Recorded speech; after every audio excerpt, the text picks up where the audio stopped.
Paramount is now beefing up its offer to try and buy Warner Brothers Discovery. The latest twist in this bidding war, with Paramount now guaranteeing the backing of billionaire Larry Ellison. Remember, WBD previously turned down Paramount's offer and is already moving ahead with a deal to sell its TV, movie, and streaming assets to Netflix. And Netflix says it is in direct competition with TikTok, which Larry Ellison is now a partial owner of. Whether or not this new offer will change anything is still TBD. Netflix and Warner Brothers did not return our request for comment. For more, let's bring in NBC's entertainment correspondent, Chloe Melas. Okay, Chloe, talk to us about the Larry Ellison of it all. He is on both sides of this, from Paramount to TikTok. What more can you tell us?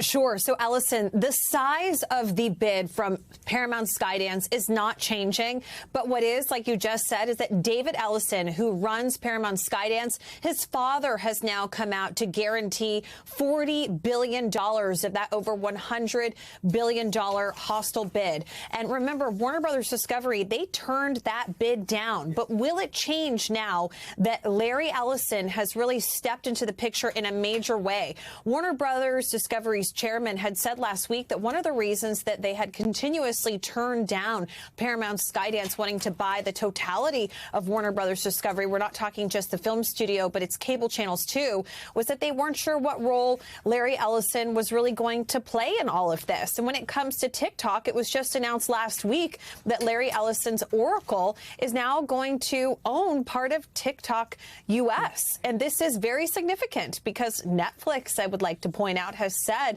that they view TikTok as a major competitor. It's one of the reasons why they want to buy Warner Brothers Studios in the first place. Ellison. And Chloe, all of this comes as we are seeing a new statement from the editor-in-chief of CBS News. CBS News is owned by Paramount, right? This is related to the controversy surrounding a story that was pulled from 60 Minutes. Take us through what's happening there. Sure. So Bari Weiss, who is the head of CBS News, she is their editor-in-chief. She is defending her decision to put on hold a piece that was supposed to air on 60 Minutes this weekend about the Trump administration's policy of deporting Venezuelan migrants to a very notorious prison. And this is what she said.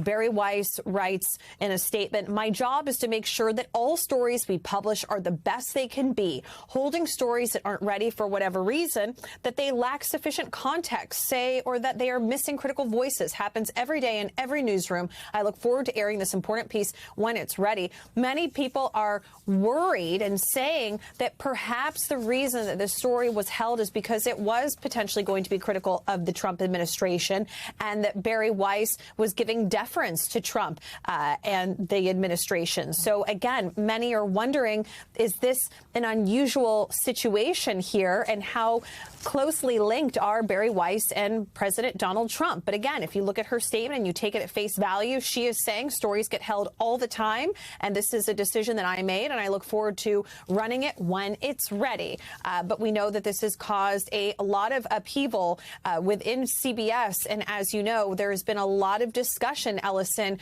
ever since Bari Weiss took over as to the direction of CBS News and where it's headed. All right. NBC's Chloe Melas with that reporting there. Thank you. We appreciate it.